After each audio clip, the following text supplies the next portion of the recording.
Olá pessoal, tudo bem? Professor Evilásio. Hoje nós vamos ter uma aula de Química para o primeiro ano.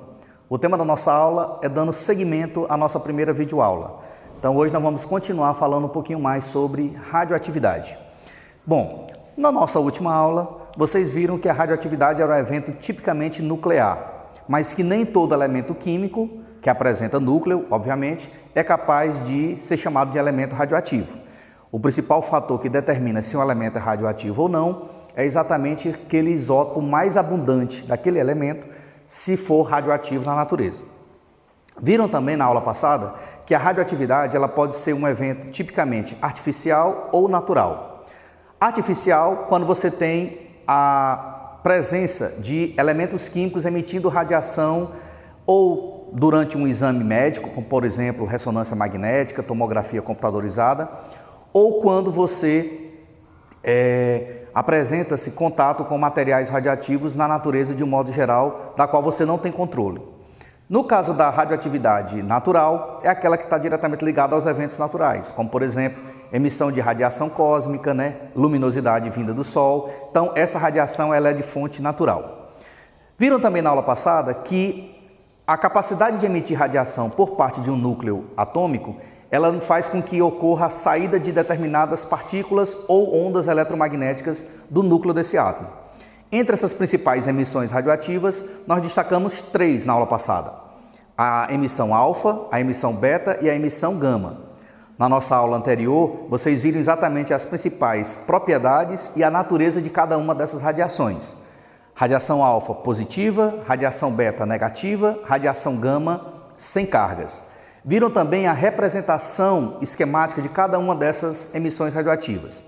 A emissão alfa, ela apresenta 2 prótons e 2 nêutrons, então a representação dela normalmente é alfa 2, 4. A radiação beta, ela se assemelha a um elétron, então ela apresenta representação -1 e 0. Já a radiação gama, como ela não sofre desvio no campo eletromagnético, ela apresenta representação gama 0, 0. Bom, entre outras características, nós falamos também na nossa aula passada em relação à velocidade de propagação da radiação, vimos também a questão da representação, vimos também a forma como essas partículas ou essas emissões radioativas podem causar dano a um tecido vivo ou a capacidade de atravessar barreiras físicas. Então, antes da gente começar a nossa aula propriamente dita, eu gostaria que vocês fizessem uma revisão da nossa aula anterior para que a gente possa dar seguimento às nossas atividades. Bom, na aula de hoje, nós vamos ver que, além da radiação alfa, beta e gama, existem outras radiações que podem ser emitidas a partir do núcleo de um átomo. Então, a partir do núcleo de um átomo, nós podemos emitir outras partículas importantes. Eu enumerei para vocês aqui, as principais, são aquelas mais comuns. Então, nós temos, por exemplo, os 3 primeiros, que são os isótopos do hidrogênio, O isótopo prótio, deutério e o trício, também chamado de próton, deuteron ou trítio, Então, observe aqui a representação de cada um desses isótopos. Observe que o hidrogênio prótio, ele não tem nêutron, Ele é 1,1. O deutério, ele tem um nêutron, a representação dele é 1,2. E o trício, ele tem 2 nêutrons, a representação dele é 1,3. Além dos isótopos do hidrogênio, nós ainda temos outra partícula muito conhecida, que é o pósitron, que apresenta a representação +1 e 0. Observe que a simbologia é muito semelhante à da partícula beta, só que a representação é +1 e 0.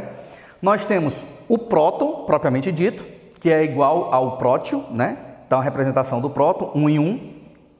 Nós temos o nêutron, que a representação é a letra N, 0 e 1.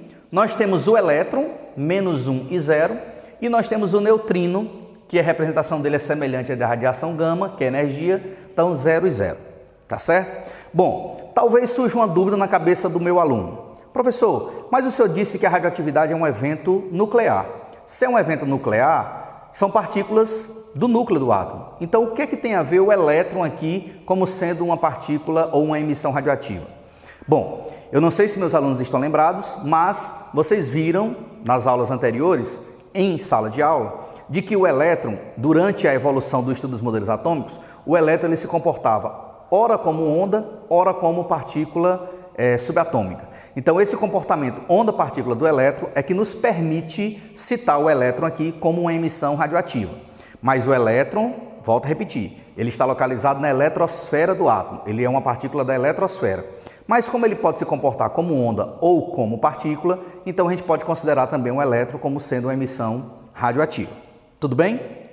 Bom, dando seguimento agora à nossa aula, a gente vai começar a falar um pouquinho sobre a partir de que momento essas partículas emitidas, elas podem trazer algum tipo de modificação ao átomo. Então nós vamos dar uma ênfase agora às chamadas leis da radioatividade. Essas leis, elas foram estudadas ou foram determinadas por dois grandes pesquisadores, Farjans e Soddy. Elas ficaram mais conhecidas pelo nome do segundo, então são chamadas leis de Soddy ou leis da radioatividade. São duas, porque vocês viram que das três principais partículas radioativas, alfa, beta e gama, a gama ela não sofre desvio nem para o lado positivo nem para o lado negativo, então ela é uma partícula apenas de energia, uma onda eletromagnética. Então, no caso da partícula alfa e da partícula beta, elas apresentam uma lei de radioatividade, ou seja, a lei da emissão radioativa alfa e a lei da emissão radioativa beta. A primeira lei é exatamente sobre a emissão alfa. O que é que acontece quando um elemento químico emite uma partícula alfa? Então eu fiz uma representação aqui para que vocês possam compreender melhor. Imagine que você tem um átomo X qualquer. Vocês sabem que esse átomo ele apresenta um número atômico, representado pela letra Z, e um número de massa representado pela letra A. Quando esse elemento emite uma radiação alfa, cuja representação é 2, 4, porque volta a lembrar que o alfa, a radiação alfa, ela tem 2 prótons e 2 nêutrons. Então, a representação dela é alfa 2, 4. Esse elemento X, ao emitir essa radiação alfa, ele se transforma num elemento W, por exemplo, um outro elemento. Mas aí, que tipo de modificação esse novo elemento vai sofrer? A modificação é, o número atômico anterior é diminuído em 2 unidades para formar um novo elemento químico. Já o seu número de massa, como foi 4, então o seu número de massa diminui em 4 unidades. Então, o novo elemento químico, ele vai ter seu número atômico diminuído em 2 unidades e o seu número de massa diminuído em 4 unidades. No caso da segunda lei, é a lei da emissão beta. No caso da emissão beta, esse mesmo elemento X, que tem número atômico Z e número de massa A, ao emitir uma partícula beta, ao emitir aqui uma partícula beta, ele se transforma exatamente no elemento W, cuja alteração será a seguinte. A radiação beta, pessoal, ela tem representação -1 e 0. Então, se você tem um elemento anterior, X, com número atômico Z, e ele emite uma radiação beta que é -1, então esse elemento novo formado, ele vai aumentar o seu número atômico em 1 unidade. Já em relação ao número de massa, a radiação beta, ela é 0. Então, se o elemento X tem número de massa A e emite uma radiação beta, ele não sofre alteração no seu número de massa. Então, esse número de massa permanece. E aí fica aqui uma dica importante. Toda vez que ocorrer uma emissão beta, o isótopo radioativo formado, ele também é isóbaro do material, certo? Então, você tem aqui uma radiação sendo emitida a partir de um átomo X, então você tem a formação de isóbaros radioativos, Então, observe que o número de massa permanece o mesmo, é A e A. Bom, talvez o aluno tenha ficado um pouco na dúvida de como representa isso. Vamos tentar explicar de uma melhor forma para que você entenda. Vamos imaginar como se a equação radioativa escrita no quadro, ela fosse uma mesma equação química qualquer, onde os números que você tem de um lado tem que ser igual aos números que você tem do outro. Então, fazendo aqui um pouco desse jogo estequiométrico, a gente poderia chegar à seguinte conclusão.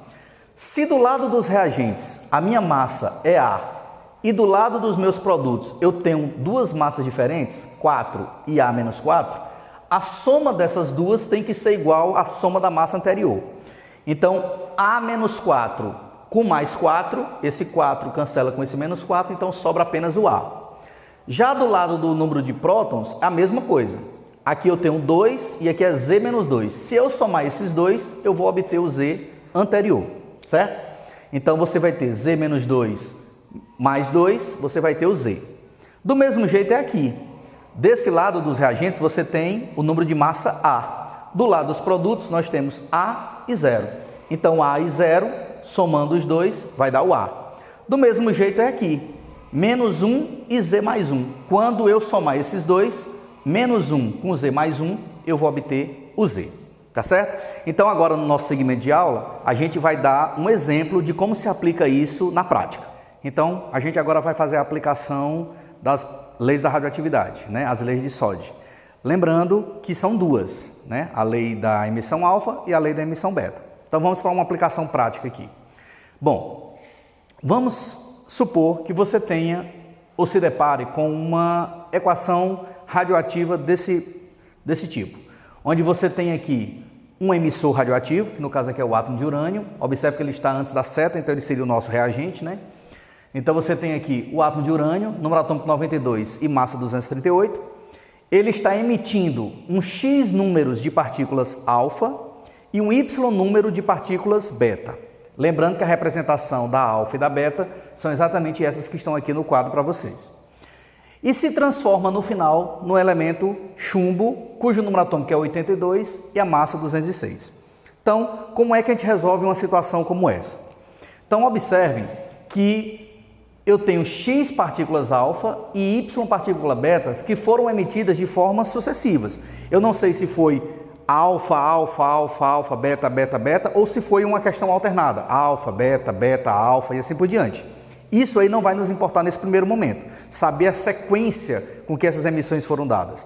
O que vai nos interessar é calcular a quantidade total de alfa e a quantidade total de beta, que é exatamente isso o que a pergunta está me fazendo.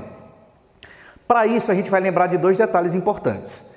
A emissão alfa, ela diminui a massa do isótopo formado em 4 unidades e o seu número atômico diminui em 2. Já na emissão beta, o isóbaro formado, ele vai manter a sua massa inalterada e ele vai aumentar o seu número atômico em 1 unidade. Então, a gente não pode esquecer desse detalhe. A alfa diminui tanto a massa como o número atômico. Já a beta não interfere no número de massa, mas aumenta o número atômico. Então, fazendo agora a aplicação prática, nós vamos começar exatamente pelo cálculo de X, que é a quantidade de partículas alfa que o problema está nos pedindo. Lembrando que a única partícula que pode interferir diretamente, né, entre a alfa e a beta, a única partícula que pode interferir diretamente na massa é a alfa. Então, a gente vai começar exatamente pelo cálculo da massa, ou seja, de quanto é que essa massa reduziu. Então, 238 é a massa do meu isótopo de urânio, 206 é a massa do meu isótopo de chumbo. Então, na hora que eu for diminuir a massa inicial da massa final, eu vou encontrar uma redução de 32 unidades de massa. Como a alfa ela tem massa igual a 4, eu vou dividir esse meu total reduzido por 4 e vou encontrar esse número 8. Então, você acabou de determinar a quantidade de partículas alfa emitida. Então, do total, para transformar o urânio em chumbo, foram emitidas 8 partículas alfa. Se eu agora sei a quantidade de partículas alfa emitida, eu posso rearranjar a minha equação, substituindo no lugar de x o 8 que eu acabei de encontrar. Então, observe que agora eu já tenho um valor aqui para x, falta determinar agora esse valor de y. Então, o que é que nós vamos fazer? A soma do lado dos reagentes tem que ser igual à soma do lado dos produtos, tanto para a massa como para o número atômico. Então, eu vou montar aqui um sistema matemático para encontrar o valor de y. 92, que é o número atômico de urânio que está do lado dos reagentes, tem que ser igual à soma desses aqui que estão do lado dos produtos. Só que como eu já sei que tem 8 partículas alfa, então eu vou multiplicar 8 vezes 2, mais y vezes menos 1, que é menos y, mais 1 vezes 82, que é 82. Então, quando eu resolver esse sistema matemático, eu vou encontrar essa seguinte situação. Y é igual a 16 mais 82 menos 92. Fazendo aqui o uso da matemática, nós descobrimos que foram emitidas 6 partículas beta. Se eu agora quiser reorganizar a minha equação, eu substituo exatamente o x por 8 e o y por 6 e coloco aqui na minha equação. Então, para ela ficar agora devidamente ajustada, eu posso substituir no lugar do x, colocar exatamente a quantidade que eu descobri, 8, e no lugar do y, colocar exatamente a quantidade que eu descobri, 6. Para fechar agora a questão, é só você fazer o joguinho aí de contas para saber se fechou a quantidade. 8 vezes 4, 32. 6 vezes 0, 6. ou 0, desculpe. 1 vezes 206, 206. Então, se eu tenho 8 vezes 4, 32, com mais 0, 32, com mais 206, 238, que é o que eu tenho do outro lado. A mesma coisa você faz com o número atômico aqui embaixo. 8 vezes 2 dá 16, 6 vezes menos 1 dá menos 6. 16 com menos 6 vai dar exatamente 10. 10 com 82, 92. Então vejam vocês que agora eu tenho o número de massa e o número atômico fechando a nossa continha. Então a resposta para a nossa questão aqui seriam 8 partículas alfa, 6 partículas beta. Lembrando que a gente não sabe, não dá para determinar aqui nesse primeiro momento a sequência com que foram emitidas. Se foram as 8 primeiras alfa, depois as outras 6 beta, ou se elas foram intercaladas. Isso aí vai ficar para um próximo momento, tá certo? Então, em casa, peguem o livro texto de vocês, dêem uma resumida, façam os exercícios referentes a esse material e aí a gente dá seguimento na próxima aula, tá bom? Um abraço!